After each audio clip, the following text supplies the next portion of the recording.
In psychology, you hear about a fascinating capacity of the ego, which is called repression, which means that the parts that cause you pain, the parts of yourself that you don't like, anything that would cause conflict and stress, the mind has an ability to repress it into what's known as the unconscious, and so that you can have a sort of homeostasis of the ego, so it can function, right? Okay, so then backtrack and fuse together the Freudian model of repression and the ego and Hegel, and you have something absolutely incredible. And Freud would agree, but for different reasons. If the state and if the system, the populace, is controlling your sense of identity, then isn't it going to be the force that demands what it is that you repress about yourself? Yeah. Because again, in the psychological model, you are basically the one who sort of decides, right? But if you tie in the Hegelian aspect, no, it's everyone that you've met, everyone that has an influence of your life, including the people in the world, the whole matrix out there, the whole human collectivism is the very thing that is policing people to repress aspects of themselves so that they conform to this mechanical, technological, because the word technology means more than just machines, it's a way of thinking. And so that kind of indoctrination then causes the Freudian forms of repression. And this is extremely important to understand, because anything that is antithetical to the mores, and the likes and dislikes of the society will then have to be repressed. And in Freudian terms, it's the superego that handles this. It's a part of the ego that censors and represses any undesirable content. And the reason why it's undesirable is because it causes you pain. Well, what causes people more pain than not being accepted by their fellows or feeling always like an outsider? Yeah. So this is if it turns out that the only definition of consciousness is not that you have a personal ego, but that it's purely collectivized, and the behaviors believe this. The Calvinists in their own way believe this because they're collective. And if the Hegelians and the global village people all believe this, then you can understand now why we're heading towards this Walden 2 situation. There is no consciousness at all. There's only mechanism, machine, and any concept of selfhood that you even have is utterly subservient to the social hive, to their social conditioning, and anything about yourself that doesn't correspond or is frowned upon, you see, or doesn't gel with, is not part of the acculturated self, is going to be repressed. And the final component of this is even more fascinating, because don't forget that the Freudian perspective on the unconscious was different than Carl Jung's. Yeah. And it's different in this way. Freud believed that everything that is in the unconscious is put there during this individual life. It's really a pre-conscious dumpster of just this life that you've lived. Okay, yeah. So this is his definition, and that definition of course became slightly adapted or slightly modified by Carl Jung, who said no, the unconscious is actually a reservoir that is programmed over millennia by all human being. And that definition of course became slightly adapted or slightly modified by Carl Jung, who said no, the unconscious is actually a reservoir that is programmed over millennia by all human beings' existences. It's a collective unconscious, okay? Yeah. Then still bear in mind what we've been talking about with Hegel and Freud. But you just change Freud's understanding that it's not a dumping ground of this life, it's the dumping ground of all mankind. So it's bigger. That means physically and energetically that the so-called unconscious is vast. It's a bigger thing, it has greater magnitude than the little ego that is the censoring apparatus, that sort of peaks up above the waters, so to speak, and interfaces with this world. And then you even go further than that, and you go into other people's definitions of the unconscious, people like the Taoists, the Native American Indians, even philosophers like Martin Heidegger, and they insist that the unconscious is even yet more than that. The unconscious is the place which your true self, right? Not the persona we've been describing, not the social sense of I-ness, but the true self, your true selfhood which embodies your connection to divinity, which embodies your connection to nature. When you were once upon a time in ancient times guided by nature, and nature was your guide, and you didn't have a subjective sense of self. Yeah. In the same ludicrous way that we have today, when nature was your guide and you were in harmony with the universe. These people are even saying that that part of you that is called the unconscious is where that is. That is where your so-called spirit and soul and self and your intelligence, your higher forms of intelligence, your deeper senses, that's where that is.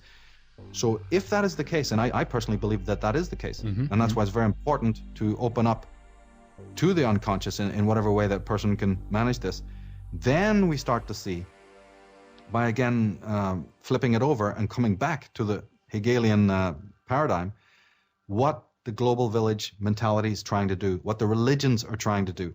They're trying to make you as outer directed as possible. They're trying to make you as mechanical as possible. They're trying to make you as subservient to consensus trance as possible, for one reason and one reason only: to pull you further and further into your ego. And I don't even mean a healthy ego, I mean Hegel's definition of it, the public ego, the impersonal ego, or one might even say the narcissist, the malignant narcissistic ego. You see, there's all sorts of ways you can look at this. The non-self, whatever you want to call it. By pulling a man away from that, you are murdering true individualism. But you can't do that, Henrik, without giving something equally alluring on the outside. It doesn't work unless you have this the carrot as well. Exactly. And that's where your technology comes in. This is also, I mean, never mind if human beings live multiple lives, if we're talking about reincarnation, all that stuff. Here we can just view this from the point of view of the unconscious, and then their job, the globalist job, and maybe that's why the process is so slow as well, because it actually is about programming the unconscious as well. If they're trying to slowly change what a human being is, then they have to do this over a very long period of time in order for us to even change the unconscious, because it's handled through us, if you know what I mean. If we are programmed in a certain way, if all of humanity is programmed in a certain way, then maybe next generation down the line it will be even more simple to program them, etc., etc., etc. Right? Well, that's right. What greater war? I've said it till I'm blue in the face. The war on consciousness. The war on consciousness. What greater travesty? What greater mutilation? What greater act of violence can you do than separating a man from his own selfhood? Not much. You know, Ayn Rand, William Blake referred to, he didn't use the term unconscious for obvious reasons. He lived before Freud and Jung. He referred to the unconscious as imagination. Yeah. Not in the same way that, you know, we've used that word today. He used the word imagination as a broad term to represent this ancestral consciousness. It's not about reincarnation in that mystical way. It's about the whole content of our unconscious being all the experiences of all men and women who've lived historically. Yes. You know, based on the Jungian model that all experiences become concepts, become ideas, and then become archetypes. But the Blakean model is even more pure than Jung, because Jung also said that the unconscious was, he also believed that the unconscious contained negative powers.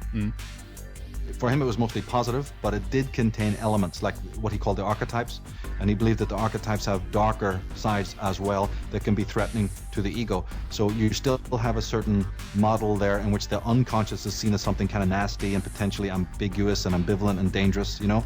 This is a very traditional stance in all psychology. But if you step a little bit out of psychology and go back to the poets and the great thinkers like Rainer Maria Rilke and William Blake and many others I could mention, they look at the unconscious as entirely positive. So much so that even the so-called things that are negative in it are positive.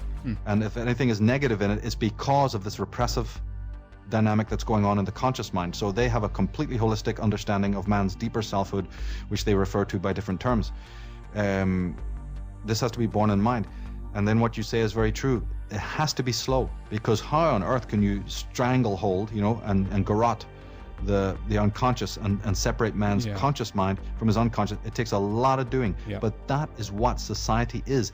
We do not have civilization. We only have tyranny. We do not have justice. We only have injustice. Man is the one who's creating the society. Remember we said at the beginning, man is doing this. Man is tyrannizing man. Mm-hmm. We forget this because it's always them. It's always the Wizard of Oz, the guy behind the mask, the guy behind the curtain. The guy behind the curtain is a man. Yeah. The people who are doing this are human beings. We buy into it. It's a consensus.